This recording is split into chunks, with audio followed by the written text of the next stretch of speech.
Thank you, George. Could you read that? I said something with the kazoo this time. Could you read it? I'm not just blowing smoke, Fred. I'm saying something here.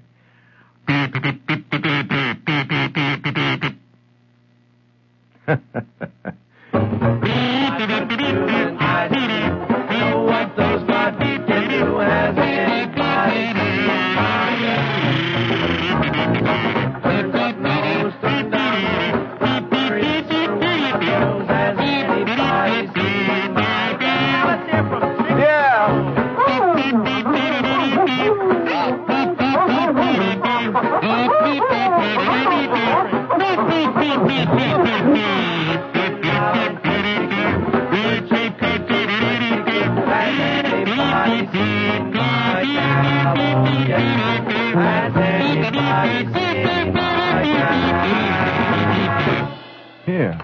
You like that, George? Yes, sir. Ain't many guys blow it that good. You can reset that, please, if you will, because from that comes the basic theme of our text tonight, congregation. Yes, indeed. There's a little... the basic text comes from a cartoon. I'm a great fan of cartoons. I'm not talking about the strip cartoons. I never look at those much, but I'm talking about the single-panel cartoons. You know, the little thing. And here's one from, of all places, the Christian Science Monitor. See, it shows this guy, see? And he's coming into this door in this office, see? And he is really swinging. He's tap dancing. I mean, he's got his cane going. He's got a straw hat. He's waving. And here he goes. Come on. Here he goes, see? He's coming into the door, and he's really swinging. He's tap dancing, see? And everybody's looking. And he's singing. Private two, eyes of blue. Oh, what those five feet can do. Has anybody seen my gal?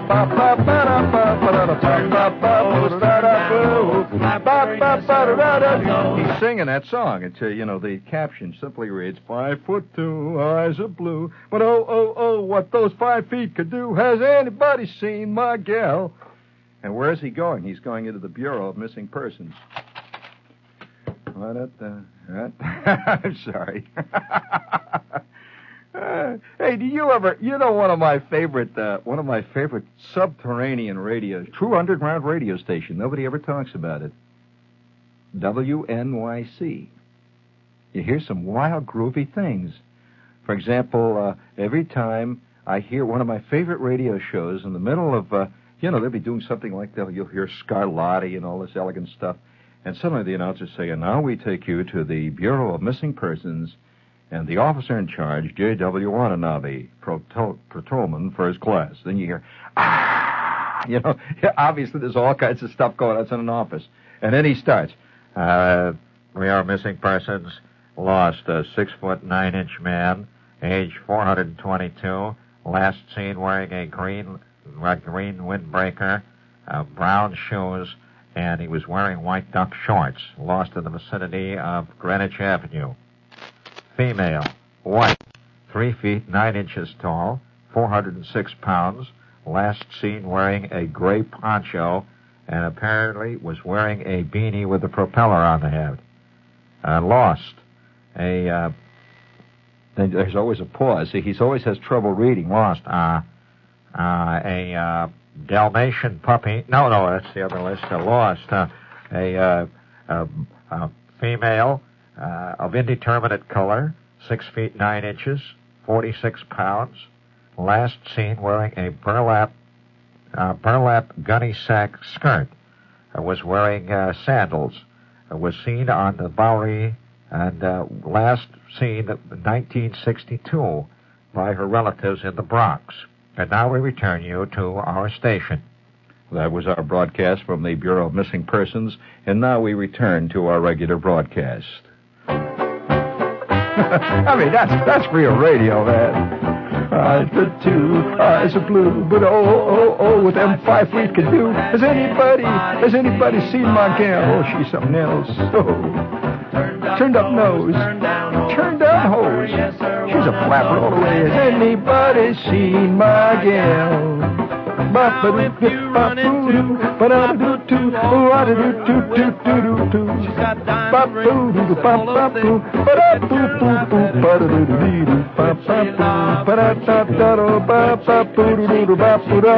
Anybody seen my gal? Oh, 5'2", eyes are blue, but oh, them 5 feet could do. Has anybody seen my gal? Yeah. Oh, turned up nose, turned down hose. Man, she's got a look you just can't get away from. Has anybody seen my gal? Ba-da-doo, beep, beep, beep. Ba-ba-ba-doo, ba-ba-doo-doo-doo, ba-da-doo-doo-doo-doo. She was last seen walking down the street with this big, tall, mean-looking dude. But I was still looking for her. I was going to get her back. Yeah. Ba-da-doo-doo. Has anybody seen my gal? All together, gang, now. Has anybody seen my gal? Turned up nose, turned down hose. Has anybody seen my gal? Oh, my solo.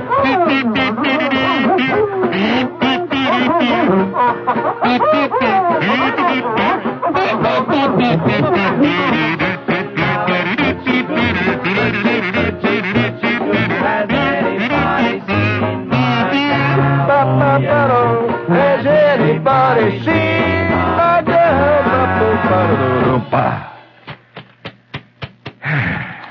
Let Johnny Carson try that. 5'2", eyes are blue. Has anybody seen my gal? That just, somehow that it just fits, don't it? Hey, that reminds me, speaking of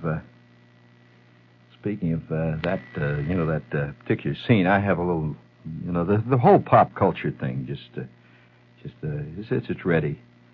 It's ready to blow up all different ways. In fact, you know that I have a little note here from Tokyo. One of Babe Ruth's authenticated baseball caps has been offered for sale to the Japan External Trade Organization. Now, why Babe Ruth's baseball cap being offered for sale in Japan? Well, because he's a bigger national hero than he is here. Well, that's a fact. I mean, Babe Ruth is like King Kong or something to the Japanese, And one of the funny little sidelights of the Japanese hang-up on Babe Ruth is a buddy of mine, a friend of mine, he was on one of the islands, on the Pacific during World War II, and he said he couldn't believe it. See, he's a 17-year-old gyrene, and they land on this place there, and a lot of stuff flying all around the place, and yelling and hollering, and he's laying in this hole one night, and, he's scared out of his skin, and every once in a while something would go, buck, buck, buck, buck, buck, buck, buck, whoosh, stuff flying over him, and, he just figured it was all over. Nothing's going to happen yet that's going to save him, see, and he's just laying there, dug in as much as he can dig, when all of a sudden he hears this voice say, "Oh, yeah, oh, so, Yankee, you listen to me, Yankee, Babe Ruth bomb, Babe Ruth a bomb." What the hell is this? And he hears this voice again, "Yankee, my man, you listen, Babe Ruth bomb, Babe Ruth a big bomb." What the hell is this? And he lays there in the hole again, and every couple of seconds he goes, some automatic weapon opens up in the darkness, and he sees the tracers going over his head, and he lays it. He's just hanging into that dirt, but he can't figure out what he's hearing. So he thinks, is my mind going, or what's happening? And then he hears once again, "Hey, you Yankee Marine, you listen good, you lanky man, me Japanese Imperial officer, I say to you, Babe Ruth big bum, Babe Ruth no good, you come out fight, Babe Ruth no good." He says the Japanese were trying to make the Americans mad by hollering Babe Ruth is a bum. They wanted him to jump up and say, "What do you mean, Babe Ruth's a bum?" He says, "No way." He's later, then he realized that the East is the East and the West is the West. The great, ne'er the twain shall meet. And apparently the Japanese would jump out of their holes and come running forward if somebody hollered, "Babe Ruth bomb, you Japanese, huh?" This reminds me, speaking about, this is WOR, New York. Yeah, oh, by the way, you know what it's going for? The Babe Ruth hat over there. It's, the cap was found by an authenticated cap finder, apparently. The cap was found in Yankee Stadium in 1935.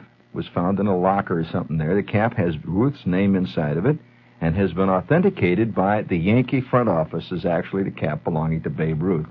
They want $5,000 for it, which isn't much. Not considering what a lot of bad stuff is going for in a lot of the galleries around town, I'll tell you. I mean, it isn't much, really. It's an authentic Babe Ruth cap. And I don't know whether they ever sold it or not. Just a little note. You know that speaking of that, I had a chance one time to buy something like that. This friend of mine was a real auction nut. Have you ever gone to auctions? I mean real auctions. I don't mean the kind of auctions down at Atlantic City where they bring you in and all these ladies with the blue hair sit there and bid on these diamonds and stuff. I'm talking about real auction, where it's all out in the yard someplace and they got a couple of trucks and there's a sheriff or somebody up there and he's banging away with the gavel. That's an auction. And people all sort of stand in the weeds and wait for something good to come up. Well, this buddy of mine said, I got a chance to go to this auction. He said, I'm going to go out to auction. He says, outside of Philadelphia scene. At the time, I was living in Philadelphia. And, I was very innocent. When you look back on your life, you can see about 5 million fantastic things you missed because of your innocence. Oh, God, innocence is a terrible disease. I mean, it's one of the worst.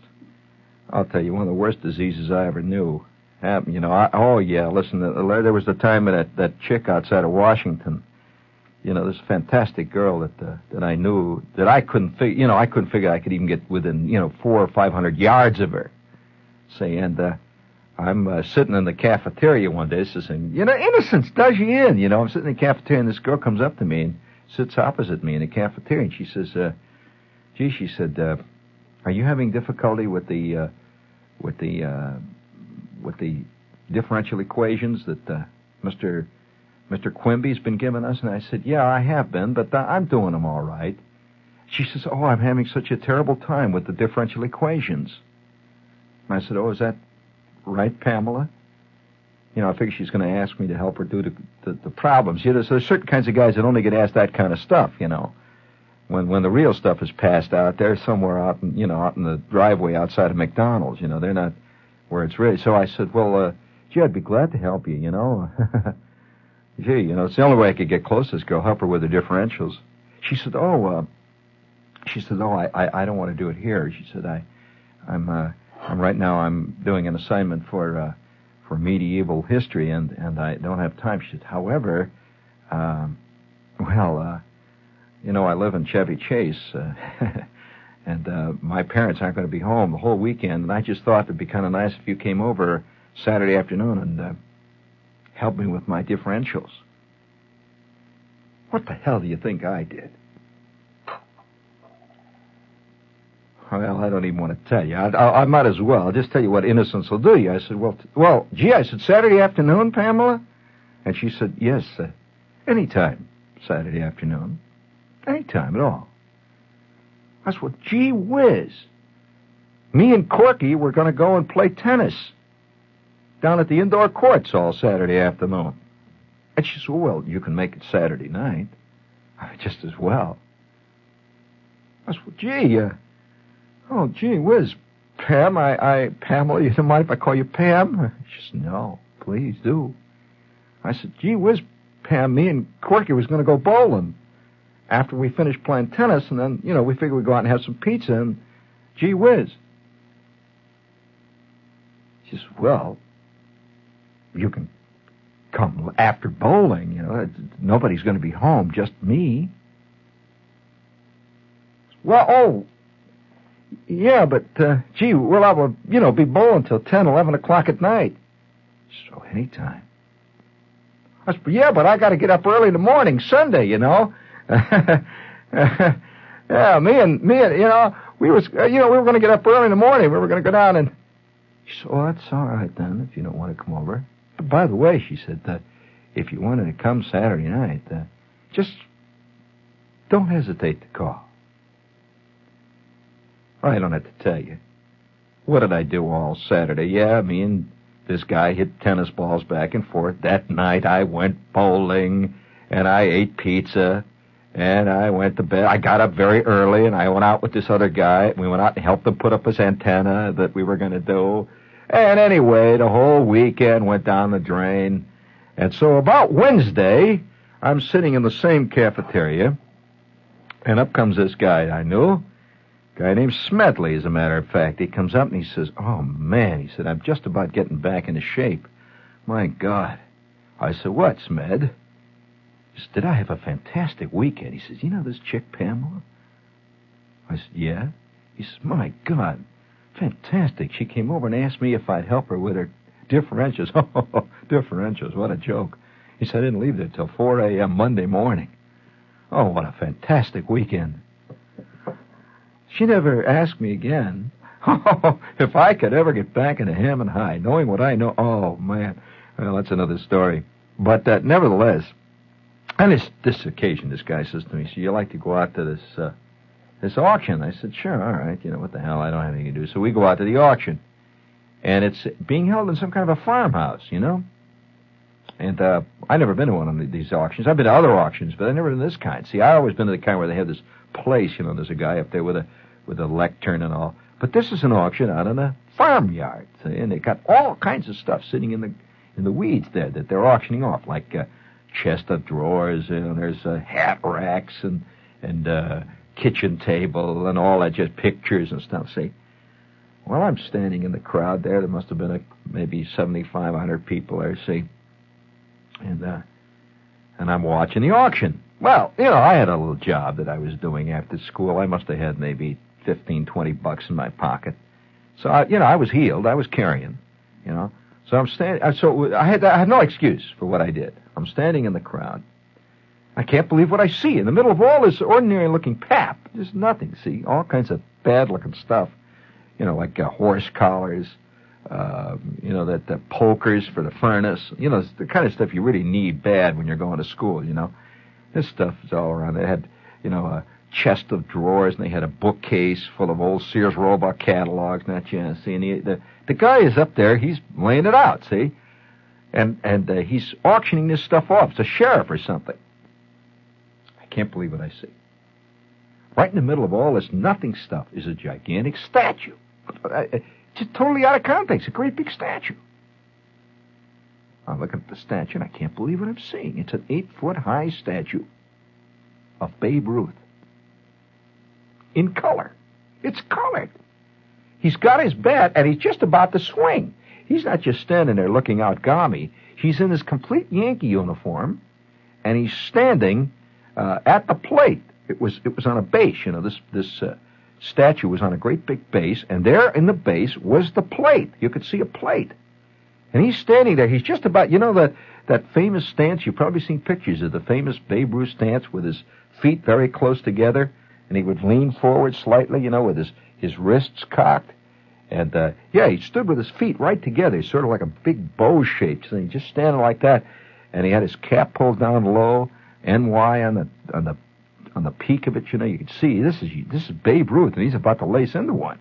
And I look at that thing, and I said, an 8-foot-high statue of Babe Ruth. Well, I thought, that's a great thing to have. And so they're auctioning off all the horse collars and stuff, and finally, the auctioneer comes to the thing I'm looking at, see?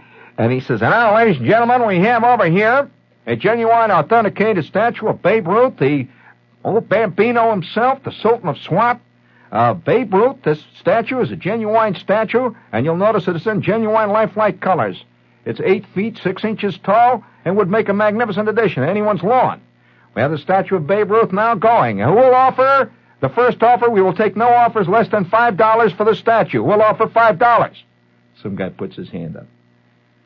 So I'm standing in the crowd, see, and the only time in my life I was ever moved to offer anything, on a statue or anything else. First of all, I never bought anything in auctions. I went to them, but I never bought anything. But here's a statue of Babe Ruth, 8-foot-high statue. And if there's anybody that's more into baseball, than me, I'd like to know. And Babe is towering. He's fantastic. I don't know whether you've ever seen an 8-foot-high slugger standing at the plate made out of, I don't know what it was made out of. It looked like concrete or something. And there he is. Beautiful statue. He's got a bat. Big Louisville slugger. See, he's ready to dig in there. It was really impressive. And the pinstripes, the whole work, see? And I said to myself, gee, that's a great thing. So here's a guy standing next to me, some guy in overalls, he puts his hands, $5. Well, so without thinking, I leaped into the fray. I said, $5.50. And the auctioneer says, $5.50 is now bid on the Sultan of Swat. Sultan of Swat going once. We have a $5 and $5.50 bid going once. Going once. It is number 17 on your catalog. It is a genuine 8-foot 6-inch high statue of Babe Ruth, the Bambino himself. You'll see that he's in full uniform. Now, come on, you can do better than that. We have $5.50 going twice. Some guy out in the bushes hollers, $6.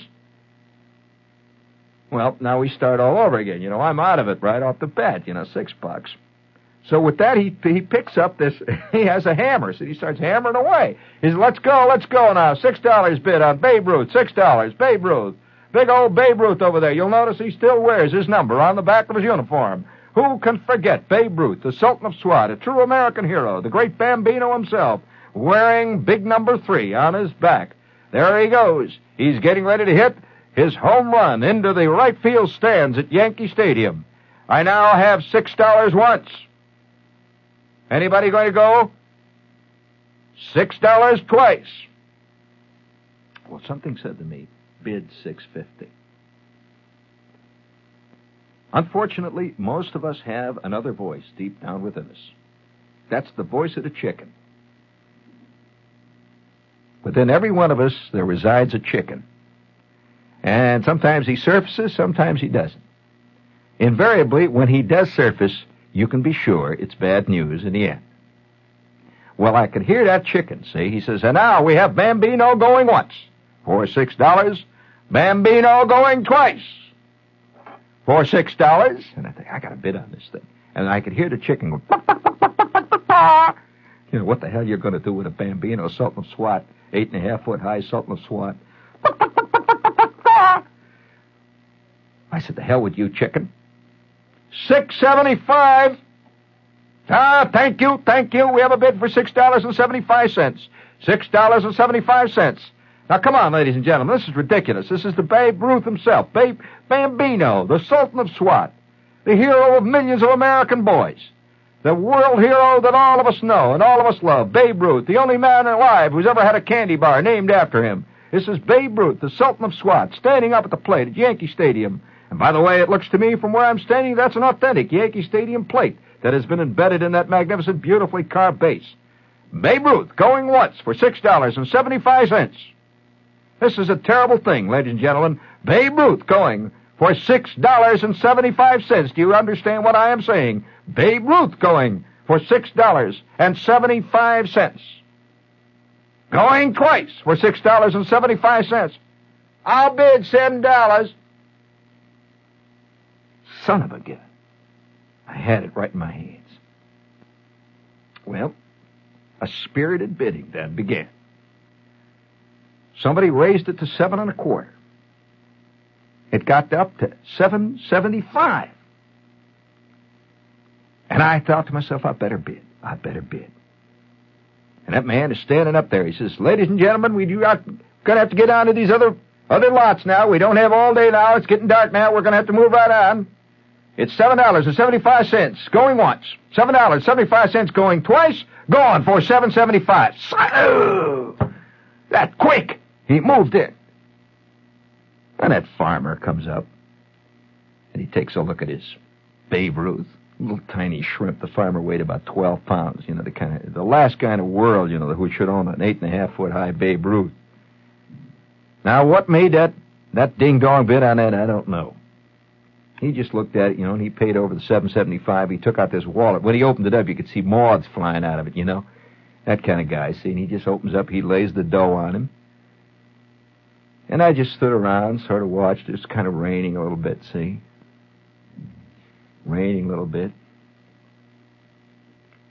I'm fooling around. A couple of horse collars went, 6 bits. Somebody bid a bookcase up to $1.50. Finally, I said to my buddy, I said, come on, John, I'm getting bored. Let's go. We get in his car. And while we're driving out, I see this farmer with about 6 other guys. They're loading Babe Ruth in the back of a pickup truck. He's going in sideways. They're putting him in. Well, that ain't the end of the story, friends. I mean, it's irritating enough. To begin with, what would I have done with an 8.5-foot high Babe Ruth?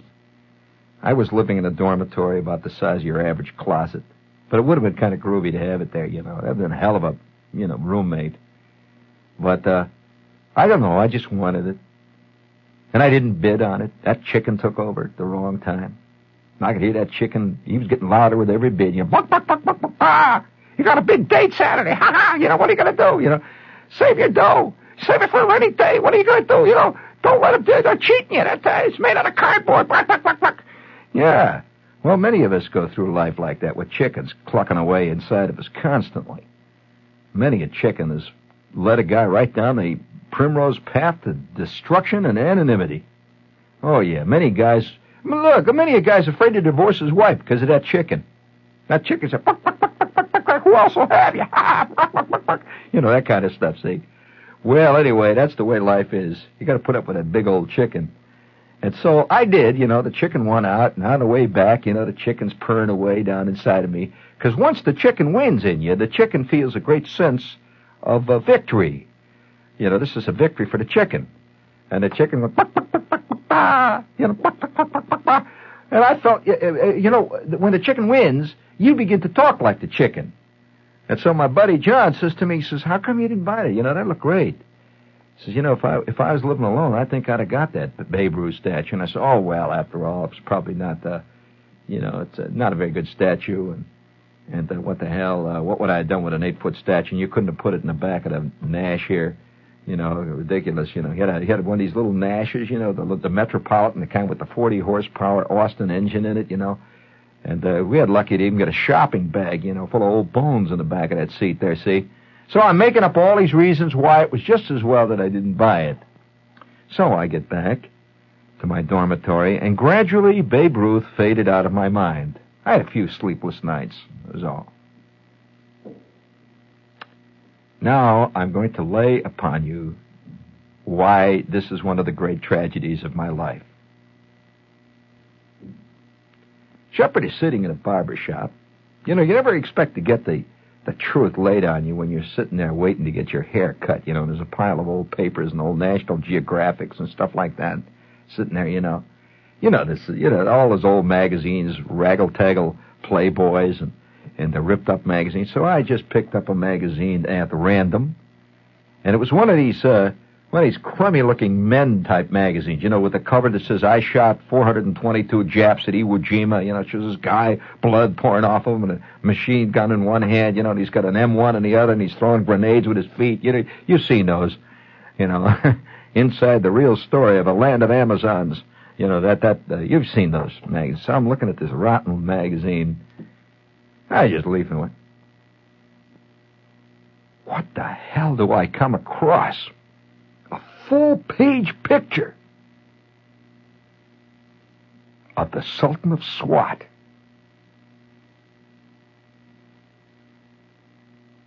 It wasn't Babe Ruth. It was the statue. Do you know what the caption read? No, friend. $103,000.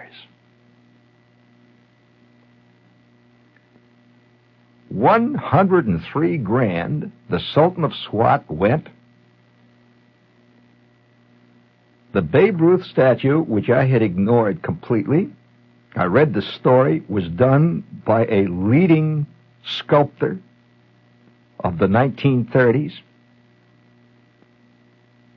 It was done for a private client, and it was done from life. And the piece went on to say that the sculptor had been lost for many years. You're damn well right it had been lost for many years. That little shrimp with the overalls had it. Behind his barn, that's what. And it said it was discovered by a Philadelphia art collector, restored to its full pristine beauty, and went to a West Coast museum for 105 bananas. I read that, see, and I'm sitting there, and all of a sudden, while I'm sitting there reading this piece, I hear down inside my gut, that damn chicken. I said, listen, chicken, I had enough of you, chicken. You've been giving me bad advice all my life. I said, if I ever listen to you again, chicken, so help me God, if I ever listen to you again, I deserve anything I get. Okay? And ever since that time, George, have you ever wondered why I don't seem to give a damn for anything? That's right. I never listen to the chicken. That chicken keeps yelling. He is in a pen now. Matter of fact, I may even have him with a little barbecue sauce one of these days. Do him on a hibachi. But I never listen again. He's told me a lot of bad things. But somewhere in a museum right tonight, with dim lights on it, I can just see by the 21st century, there will be great bands of thieves led by George Hamilton. You know, George Hamilton's always in these jewel robbery, museum robbery things, you know. They'll be lowering him down from the ceiling with the suction cups and that rubber suit they wear in all those movies. And they will be attempting to steal the priceless Babe Ruth relic, worth billions. Ain't nobody out looking for a second-hand chicken, authentic used chicken. I've never told this story on the air for obvious reasons. It is a sore point. And, now, what made me do that? I don't know, you know? I could have got that statue, not the money involved, not the money. Although that would have been kind of nice. That's kind of nice bread to see coming in, you know. But it isn't the money, George. It's the fact that I doubted my artistic judgment. That deep inside of me, I was making a gut judgment. And we often do this. What is a gut judgment? It's a judgment that says, without any thinking, there's no intellectualizing. It just says, it's great, grab it. That's a gut judgment. Now, I don't tell you that you should always obey your gut judgments because I have known many people who have followed their instincts, but they never had any good instincts. So they was always following the wrong, you know. But I'll tell you this, what bugged me is that I knew somehow there's something said to me, that's great. That's a fine, great statue. Now, since that time, I've had many, many chances to buy concrete Mexicans. I've had chances to buy... I know where I can get a set of 7 dwarfs. Dopey and grumpy. I can buy plenty of plastic pink flamingos. But I forever missed my chance.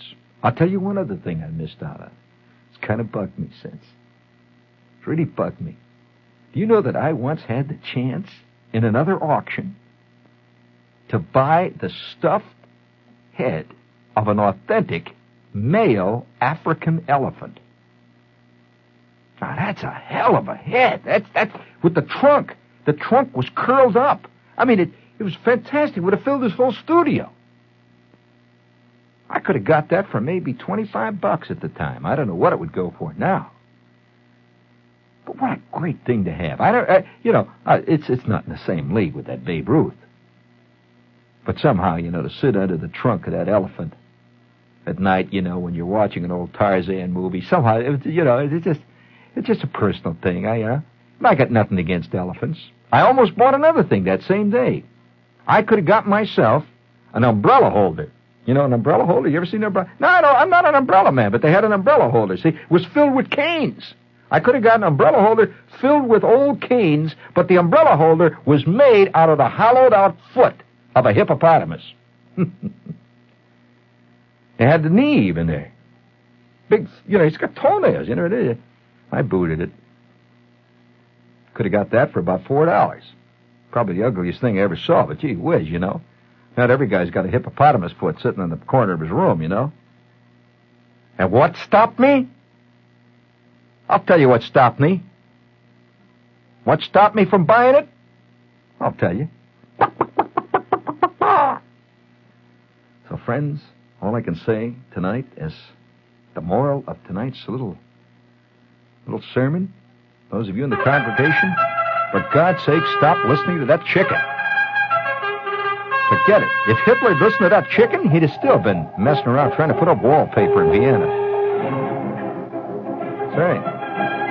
If Attila the Hun had listened to the chicken, he would have been a sheep herder in Lower Bavaria. Right. If Mussolini had listened to the chicken, Mussolini would be still today selling pretzels in the Rome railroad station. And you're going to say to me, yeah, but those were all bad guys, but they sure as hell got there. That's right. So all I got to say, friends, is that chicken, that little voice down inside, that's the worst thing that happens to a man. Yep. My God, ain't it the truth? 5'2", eyes of blue. But oh, what that 5 foot could do has anybody seen? My God, 5 foot, eyes of blue, blood of blue.